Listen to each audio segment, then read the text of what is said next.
عوام کو ایک دو وقت کی روٹی اور کپڑا مکان کیوں نہیں ملتا؟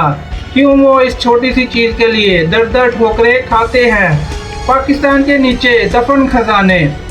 بلوچستان ایک ایسا خطہ ہے جو صرف پہاڑ نہیں، خزانے اپنے اندر چھپائے بیٹھا ہے۔ دنیا کے بڑے سونے اور تانبے کے منصوبوں میں شمار ہوتا ہے، اور یہاں بہت سی کمپنیاں سونا اور تانبا اس لیے نہیں نکالتی کہ ان سے نکالنے کا خرچ پورا نہیں ہوگا، کیونکہ پاکستان میں کرپشن بہت زیادہ ہے۔ لوگ کہتے ہیں کہ وہاں اربوں ڈالر کے معدنیات موجود ہیں۔ سندھ میں کرکول میں جہاں کوئلے کے اندر ذخائر ہے، کئی نسلوں تک بجلی پیدا کی جا سکتی ہے۔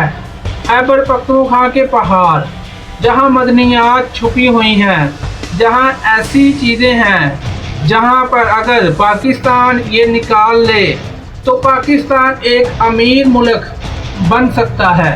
سمندر جہاں تیل اور گیس کی امیدیں موجود ہیں، لیکن پھر بھی پاکستان قرض لیتا ہے۔ آخر کیوں پاکستان قرض کیوں لیتا ہے اور اپنی پاکستان میں موجودہ چیزیں کیوں استعمال نہیں کرتا؟ کیونکہ صرف خزانہ ہونا کافی نہیں ہوتا، خزانے کو نکالنے کے لیے ٹیکنالوجی چاہیے ہوتی ہے۔ یہ سمندر میں گیس، پہاڑوں میں کوئلہ، معدنیات، اسے نکالنے کے لیے کمپنیاں اپنا پیسہ لگاتی ہیں، اور وہ چیز نکلنے کے بعد ہی کمپنی کو نفع اور نقصان ہوتا ہے۔ بڑے بڑے پلانٹ چاہیے ہوتے ہیں، اربوں ڈالر کی سرمایہ کاری چاہیے ہوتی ہے، اور سب سے بڑھ کر ایماندار نظام چاہیے، جو پاکستان میں نہیں۔ کرپشن بہت زیادہ، مگر پاکستان میں اکثر منصوبے شروع تو ہوتے ہیں، اکثر شروع ہو جاتے ہیں، پھر رک جاتے ہیں، پھر شروع ہوتے ہیں، پھر رک جاتے ہیں۔ وجہ وہی کرپشن۔ حکومت بدلتی ہے اور حکومت بدلتی رہتی ہے، جس سے پالیسی بھی بدل جاتی ہے۔ پالیسی کو زیادہ دیر چاہیے ہوتی ہے، جو کہ حکومت بدلنے کی وجہ سے پالیسی بھی بدل جاتی ہے۔ تو ایسی کمپنیاں پاکستان میں کوئی بھی خزانے نکال نہیں سکتی۔ پانی سے چلنے والی گاڑی، حقیقت یا افسانہ؟ پاکستان میں ایک ایسا وقت آیا جب لوگوں نے کہنا شروع کر دیا، ایک شخص نے پانی سے چلنے والی گاڑی بنا لی ہے۔ یہ خبر تیزی سے پھیلتی رہی اور پانی سے چلنے والی گاڑی بنا لی گئی اور اسے چلانے نہیں دیا گیا۔ لوگ خوش ہو گئے۔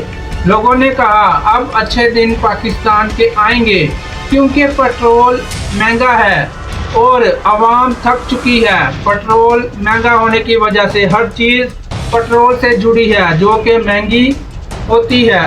ہر شخص چاہتا ہے کہ کوئی معاوضہ ہو جائے، کوئی زمین سے خزانہ نکل آئے، لیکن پاکستان میں خزانے موجود ہیں، اسے نکالنے کے وسائل نہیں۔ اسے نکالنے کے لیے وسائل پیدا کرنے ہوں گے، مگر حقیقت یہ ہے کہ سائنس کہتی ہے کہ پانی خود ایندھن سے، یہ پانی سے چلنے والی گاڑی، اور یہ پانی خود ایندھن نہیں ہوتا، ڈائریکٹ پانی سے گاڑی نہیں چل سکتی، لیکن پانی سے ہائیڈروجن الگ کر کے اس سے بطور فیول استعمال کیا جا سکتا ہے۔ دنیا کے کئی ملک آج ہائیڈروجن انرجی پر کام کر رہے ہیں، اور اس میں ہائیڈروجن سے چلنے والی گاڑیاں باہر کے ممالک میں موجود بھی ہیں۔ لیکن یہ جو ہائیڈروجن سے انرجی پر کام کر رہے ہیں، جس میں چین، جاپان، جرمنی اربوں ڈالر خرچ کر رہے ہیں اور اسی چیز پر لگے ہوئے ہیں، لیکن یہی کام پاکستان میں ایک نوجوان کر سکتا ہے، لیکن اسے غائب اور خاموش کر دیا جاتا ہے۔ مگر سوال یہ ہے کہ اگر واقعی کوئی پاکستان کم خرچ میں یہ ٹیکنالوجی بنا لیتا ہے تو اسے کیا سپورٹ ملتی ہے؟ کیا اسے صرف مذاق کا نشانہ بنایا جاتا ہے؟ کیا پاکستان کا سب سے بڑا مسئلہ تو یہی ہے؟ یہاں خواب دیکھنے والے بہت ہیں، مگر خواب کو پورا کرنے کے موقع کم ہیں۔ اگر کوئی ٹیلنٹ کوئی چیز بنا لی جائے تو اسے اس ٹیلنٹ کو اتنی قدر نہیں ملتی، بلکہ اسے دبایا جاتا ہے، اسے باہر کے ملک میں بیچ دیا جاتا ہے، کرپشن کی جاتی ہے۔ اور ایک شخص جس نے ہیلی کاپٹر بھی بنایا، پاکستان کے چھوٹے شہروں میں، ورکشاپوں میں، دیہاتوں میں ایک ایسے ذہین لوگ بھی موجود ہیں جو اپنی دنیا بدل سکتے ہیں، جنہیں دنیا دیکھ لے تو حیران ہو جائے۔ ایک شخص نے دعویٰ کیا کہ اس نے خود اپنا ہیلی کاپٹر بنا لیا، اس نے اسے اڑایا بھی اور اسے ہواؤں کی، آسمانوں کی بلندیوں میں لے گیا اور اسے لینڈ بھی کیا۔ اور اس طرح پاکستان نوجوانوں میں ٹیلنٹ کی کمی نہیں، لیکن یہاں ان کی قدر نہیں۔ لوگ حیران رہ گئے، کچھ نے تالیاں بجائی اور کچھ نے مذاق بھی اڑایا۔ یہ پاکستان کی قوم ایسی ہے کہ وہ نئی چیز پر مذاق بھی اڑاتی ہے اور تالیاں بھی بجاتی ہے، اور پھر آہستہ آہستہ یہ خبر بھی خاموش ہو گئی۔ نہ جانے پاکستان میں کوئی چیز کیوں نہیں بنا کر اسے ٹیلنٹ کو سامنے لایا جاتا۔ یہاں پاکستان کی سب سے بڑی یہی چیز ہے کہ جہاں ٹیلنٹ پیدا ہو تو جاتا ہے مگر سنبھالا نہیں جاتا۔ اسے پاکستان میں عزت نہیں ملتی، اسے قدر نہیں ملتی۔ یہاں نوجوان کے خواب سے پہلے اس کی جیب دیکھی جاتی ہے، اس کا بیک گراؤنڈ دیکھا جاتا ہے، اس کی فیملی دیکھی جاتی ہے۔ اگر کسی کے پاس سفارش نہ ہو اور کسی کے پاس سفارش ہو تو معاملہ بدل جاتا ہے، اور یہی امیر اور غریب کا فرق پاکستان میں چلتا آ رہا ہے۔ پیسہ نہ ہو، طاقت نہ ہو تو اکثر اس کا ٹیلنٹ خاموشی میں دفن ہو جاتا ہے۔ ایک نام جو میں نے آپ کو بتایا تھا کہ ایک نام آپ کو آگے چل کے بتاؤں گا، تو اس کا وقت آ چکا ہے۔ ایک نام ہزاروں سوال، ڈاکٹر عافیہ صدیقی۔ یہ صرف ایک نام نہیں، پاکستان کے اندر ایک جذباتی کہانی بن چکا ہے۔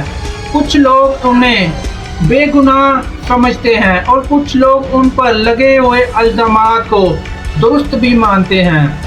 یہاں پاکستان میں ہر طرح کے عوام پائی جاتی ہے، لوگ انہیں بے گناہ اور الزامات کو درست بھی سمجھتے ہیں، مگر ایک بات حقیقت ہے کہ ان کا نام سنتے ہی آج بھی لاکھوں پاکستانی جذباتی ہو جاتے ہیں۔ لوگوں نے مختلف کہانیاں بنائی، لوگ ان کے بارے میں جب بھی ان کا نام آتا ہے تو جذبات سے آنسو بہاتے ہیں اور ان کے لیے دعا کرتے ہیں۔ کسی نے کہا کہ وہ بہت بڑی سائنسدان تھی، کسی نے کہا کہ وہ کوئی خفیہ ٹیکنالوجی بنا رہی تھی، وہ کوئی ایسی چیز پر کام کر رہی تھی کہ اگر وہ اس پر کامیاب ہو جاتی، اور وہ کامیاب ہو بھی گئی لیکن اسے خاموش کر دیا گیا، اور وہ اگر اس ٹیکنالوجی بنا لیتی اور اس کو پاکستان میں سامنے لایا جاتا تو پاکستان ایک سپر پاور ملک بن جاتا۔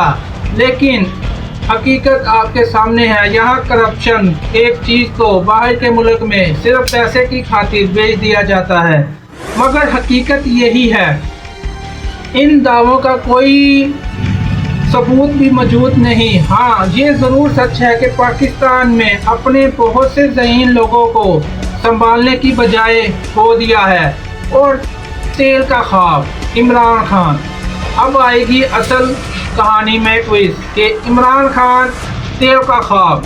جب عمران خان نے قوم سے کہا کہ پاکستان میں تیل اور گیس کے بڑے ذخائر موجود ہو سکتے ہیں تو یہ پاکستان قوم خوش ہو گئی۔ یہ پاکستانی قوم نے خواب سجانے شروع کر دیے، لوگوں نے سوشل میڈیا پر لکھنا بھی شروع کر دیا کہ اب پاکستان امیر ہو جائے گا، اب پاکستان سے غریبی دور ہو جائے گی، اب پاکستان کی نوجوانوں کو باہر ملک نہیں جانا پڑے گا، اب ڈالر کا جو بھی قرض ہے وہ ختم ہو جائے گا، اب پاکستان کے سارے قرضے ختم ہو جائیں گے۔ مگر حقیقت ہمیشہ تقدیروں سے زیادہ مشکل ہوتی ہے۔